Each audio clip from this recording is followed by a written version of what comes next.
On his official US tour, Prime Minister Modi held a meet with US President Joe Biden, who hosted him at his residence in Delaware. The two leaders discussed various regional and global issues. Prime Minister Modi even attended the Quad Summit, where he said that Quad is here to stay. The summit was attended by Australian Prime Minister Anthony Albanese and Japanese Prime Minister Fumio Kishida, who hailed India's leadership in the Indian Ocean.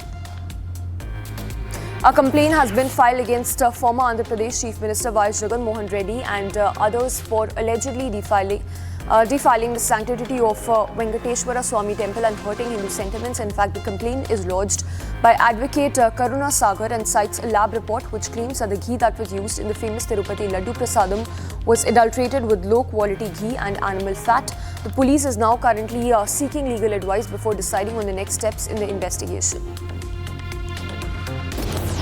Meanwhile, the Telangana government has offered to supply pure ghee to Tirupati Devasthanam. A senior official said that the state government's Vijay Dairy is ready to supply pure and high-quality milk products to the TTD. In a letter to the TTD executive officer, Shamla Rao, Telangana's principal secretary for animal husbandry, Sabyasachi Ghosh, emphasized Vijay Dairy's reputation for quality and transparency regarding the quality, purity and pricing of its products. He even urged the TDT to consider this opportunity to serve the temple and its devotees. Andhra Pradesh IT Minister Nara Lokesh assured the state government will take strict action against anyone involved in the alleged adulteration of Tirupati laddus with animal fats. He also said that Chief Minister Chandrababu Naidu is considering a CBI inquiry into the matter. Nara Lokesh further expressed concerns over the previous YSRCP government and use of substandard ingredients while emphasizing that such actions undermine the very sanctity of the temple. He even mentioned that plans for structural changes to prevent future irregularities and highlighted that the Tirupati Devasthanam operates as an independent body. Meanwhile, the BJP is campaigning to gain ground in the Pir Panjal region, which is historically dominated by the Congress National Conference combined and the PDP. Key leaders like Home Minister Amit Shah and Defence Minister Rajnath Singh will be participating in several rallies on the 25th of September. In fact, the party aims to capitalize on its recent expansion of scheduled tribe status to include new communities in the area, which could bolster its voter turnout base. The region has traditionally favoured the Congress-NC alliance, but the BJP hopes to increase its representation beyond the two seats that it won in the year 2014. Meanwhile, the Congress party has appointed Shubhankar Sarkar as the new president of its West Bengal unit. Sarkar replaces Adhiranjan Chaudhary, who had resigned following the Lok Sabha poll. Sarkar previously served as the AICC secretary for Arunachal Pradesh, Meghalaya and even Mizoram. The leadership change comes as the Congress seeks to balance its relations with the Mamata Banerjee-led TMC amid ongoing discussions among state leaders regarding the party's strategy and coordination at both national and state levels. A local court has granted bail to 7 engineering students who are accused of assaulting an army officer and misbehaving with his fiancée. The altercation occurred during a confrontation over a vehicle overtaking the incident. Vehicle on September 15th. The students were charged under multiple sections. In fact, 11 mobile phones were seized from them. According to police, the students attacked the officer when he intervened and threatened the couple when he attempted to record the incident. The situation escalated further when the couple reported the incident at a police station. It led to a heated verbal altercation and claims of assault against the couple by police personnel. In fact, as a result, 5 police personnel, including inspector in charge, were suspended and an investigation has also been initiated in this matter. The Karnataka government has formed a special investigation team to investigate multiple criminal cases against BJP MLA Muni Ratna. The BJP MLA has been remanded to 14 days of judicial custody in connection with a rape case. The SIT will be headed by Additional Director of Police CID BK Singh and will not only probe the specific allegations against Muni Ratna but also examine all cases linked to him and his aides across the state. This note follows his earlier arrest related to allegations of harassment and caste-based abuse involving a contractor. Meanwhile, the MLA has denied these charges, terming them as politically motivated. Air Marshal Amarpreet Singh will take over as the Chief of the Indian Air Force on 30th of September. He will succeed Air Chief Marshal V.R. Chaudhary, who is retiring after 3 years in command. Singh's priorities will include the procurement of new fighter fleets and advancing the IAF's modernization in response to regional security challenges. With a career that spans 40 years, Singh has held various commands and staff roles, including leading the IAF's recent multinational war game, Tarang Shakti. He is recognized for his strategic insights and has even expressed the need for self-reliance in defense without compromising national security.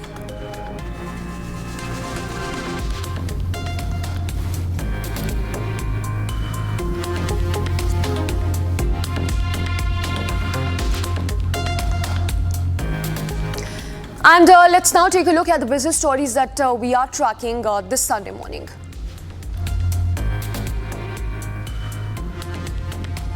IPO-bound travel tech platform OYO on Saturday has announced that it has agreed to acquire iconic American budget hotel chain Motel 6 and Studio 6 brands from Blackstone Real Estate for $525 million in an all-cash transaction, as the Indian unicorn now eyes expansion in the United States.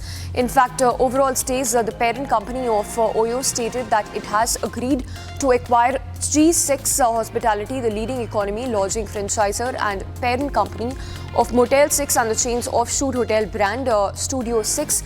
OYO will leverage its comprehensive technology suite as well as its global distribution network and marketing expertise to further strengthen the Motel 6 and Studio 6 brands and drive continued financial growth. In fact, the travel tech platform has steadily expanded its footprint in the US since its launch in the region in 2019 and operates more than 320 hotels across 35 states.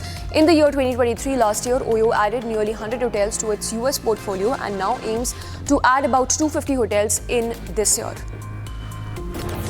The NCLAT has set aside a petition that was filed by the State Tax Department claiming dues from Reliance Communications Arcom, observing that it was based on the assessment made after the initiation of insolvency resolution process against a debt-ridden firm. A two-member NCLAT bench upheld the earlier order that was passed by the Mumbai bench of the National Company Law Tribunal, which is the NCLT, which had rejected the State Tax Department's second claim of 6.1 crore rupees. Corporate insolvency resolution process, which is the CIRP against Arcom, was initiated on 22nd of June 2019. The State Tax Department had filed two claims. The first claim was filed on 24th of July 2019 for rupees 94.97 lakh, and second claim was filed on 15th of November 2021 for over 6 crore rupees, which arose out of an assessment order dated 30th of August 2021.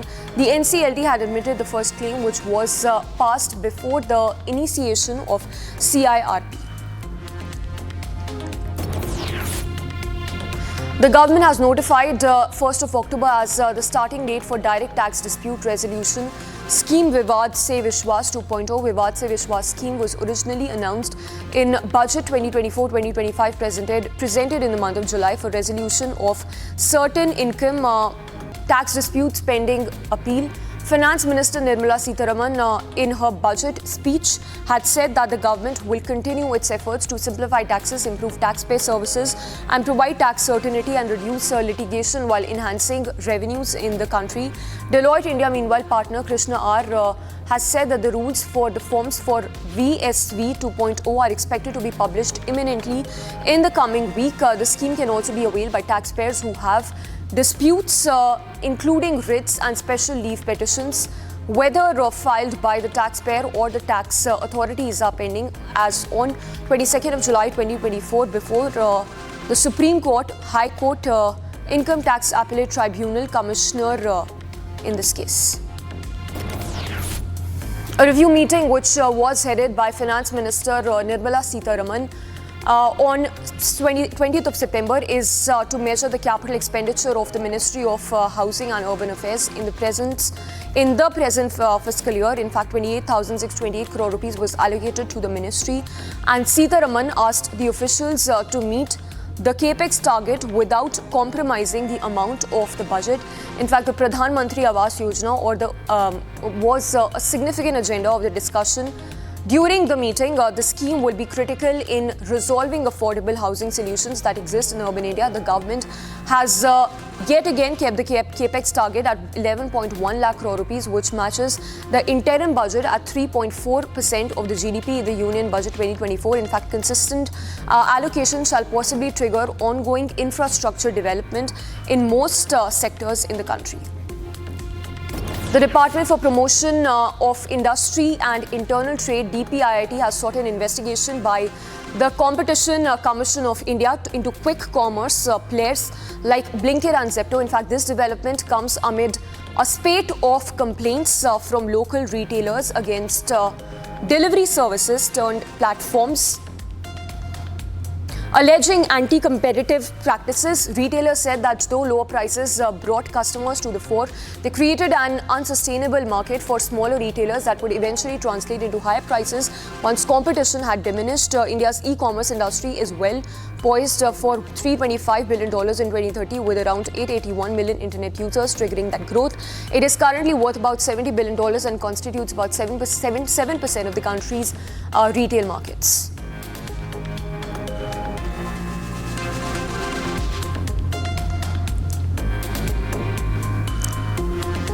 And tracking a host of international stories this Sunday morning, which includes, of course, the presidential elections in Sri Lanka, which has concluded successfully, and the tensions in the Middle East.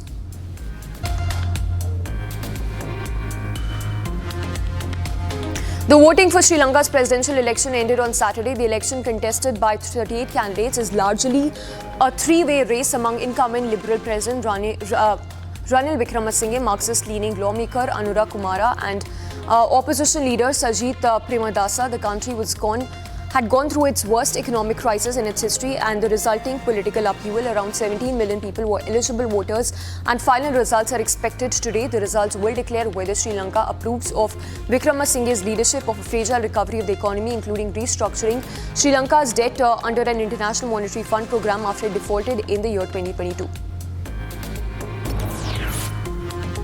Vice President Kamala Harris on Saturday accepted an invitation from CNN to debate former President Donald Trump on 23rd of October, challenging her opponent to another engagement on a public stage in the final weeks of the campaigning. Harris, in fact, also posted and said that she will gladly accept a second presidential debate and that she hopes that Trump will join her on 23rd of October. A wave of Israeli strikes hit southern Lebanon on Saturday as Israel and Hezbollah traded fire.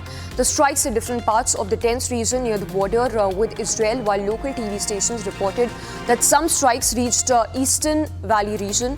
An Israeli military spokesperson on social media said that Israel's Air Force is currently attacking Hezbollah groups in Lebanon. The strikes, in fact, come a day after heavy exchanges along the border as well as rare Israeli airstrike on Beirut suburban region killed 31 people, which included top Hezbollah commanders. Turkey's President Erdogan has said he'd rather condemned Israel for recent attacks in Lebanon.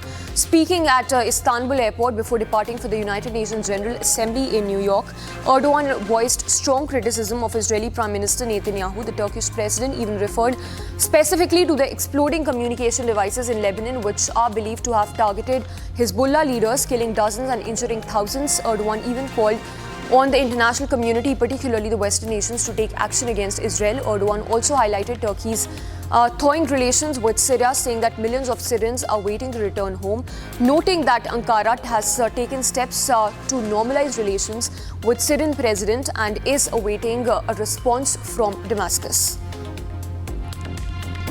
Hundreds of Hezbollah supporters attended the funeral of three of the group's members who were killed on Friday in an Israeli airstrike in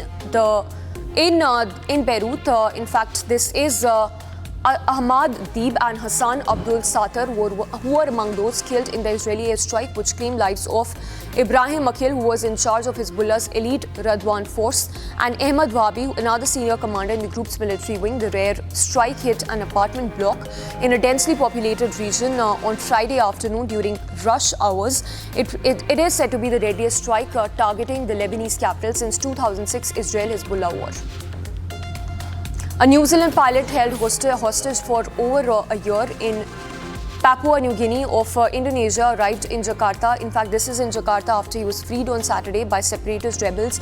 Philip Mark, a 38-year-old pilot from Christchurch, Christchurch was working for Indonesian aviation company when he was abducted by rebels from a remote airport on 7th of February last year. Rebels have since then used violence to try to achieve independence as the security situation deteriorates in Indonesia's easternmost region, a former Dutch colony in western part of New Guinea that is ethnically and culturally distinct from much of Indonesia. In fact, this is a city that was incorporated from into Indonesia in 1969 under a United Nations-sponsored ballot that was widely seen as a sham. Since then, a low-level insurgency has simmered, a conflict that spiked in the past year with dozens of rebels, security forces and even civilians who were killed in these strikes.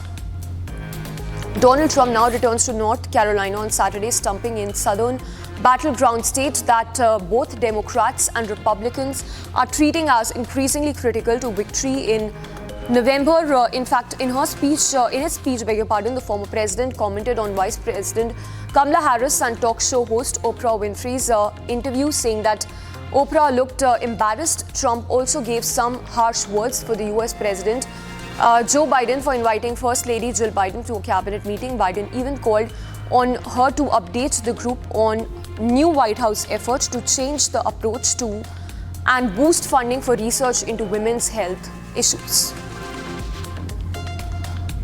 Talk about our great women, all right? Because women have gone through a lot. They've gone through a lot. Women are poorer than they were 4 years ago, are less healthy than they were 4 years ago, are less safe on the streets than they were 4 years ago, are paying much higher prices for groceries and everything else than they were 4 years ago. And for now, we head into a very short break. When we come back, we'll get you all the action that we're tracking from the world of sports and entertainment.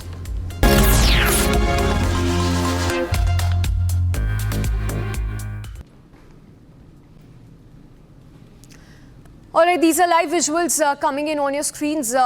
Prime Minister Modi, who's seen meeting President Biden, Prime Minister's first US visit in his third tenure. Mega bilaterals that have been held, one with President Biden, the second with Fumio Kishida, the third with Albanese as well. In fact, the bilaterals were followed by a successful Quad summit that was held in Delaware, the hometown of President Biden. This is President Biden's last foreign engagement as he is not contesting for the White House race, the elections that are due in the month of November. But the visuals on your screens in which you see the camaraderie that the two leaders have shared for all these years. And it is, of course, a power-packed lineup all through the day as Prime Minister Modi will be attending the UNGA session and will also be addressing the Indian diaspora.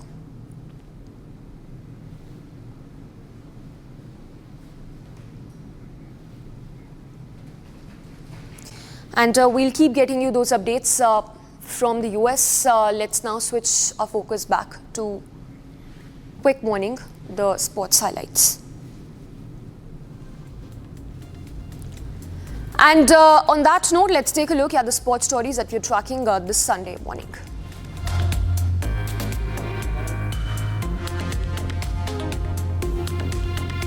The Indian men's chess team continued their solid show, moving closer to country's first ever medal in the open category at the ongoing International Chess Federation at Budapest. India defeated US by 2-5-1-5 in the 10th round. D. Gukesh, India's FIDE Candidates Tournament winner, won against Fabio Caruana by 1-0 to start things off. India on verge of win in the Test series versus Bangladesh in Chennai. In fact, India has set a target of 515 to win in the first set. Bangladesh ended day 3 in 158 for 4, needing 357 runs to win. Nicholas Jackson marked his 50th appearance for Chelsea with 2 early goals to inspire his team to a 3-0 win at the West Ham in the Premier League on Saturday. Jackson even added an assist for Cole Palmer at the start of the second half as Chelsea swept aside West Ham, which was boosted at the end of the match by the remaining fans. It was a third league win of the season for Chelsea, all of those who have come away from Stamford Bridge. Wang Honggang from China advanced to the final of men's singles at Victor China Open 2024 on Saturday in Changzhou, China. The local young gun took 59 minutes to win over Indonesian star Jonathan Christie, the 7th seed of the event. Wang will now meet Kodai Naraoka of Japan in the final. The 6th seed Japanese player defeated number 8 seed Kunlavut Wittisarden of Thailand in another men's singles semi-final match on Saturday evening.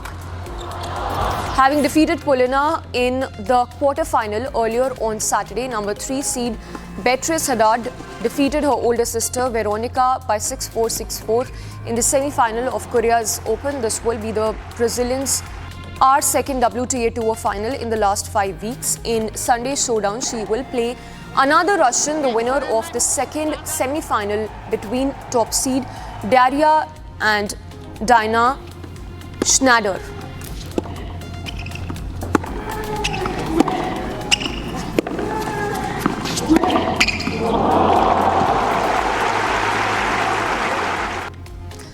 Let's now take a look at the entertainment stories that we're tracking in this edition of Quick Morning on Sunday. The voting for Sri Lanka's presidential election ended on Saturday. The election contested in 38 candidates. With 38 candidates, is largely a three-way race among incumbent Liberal President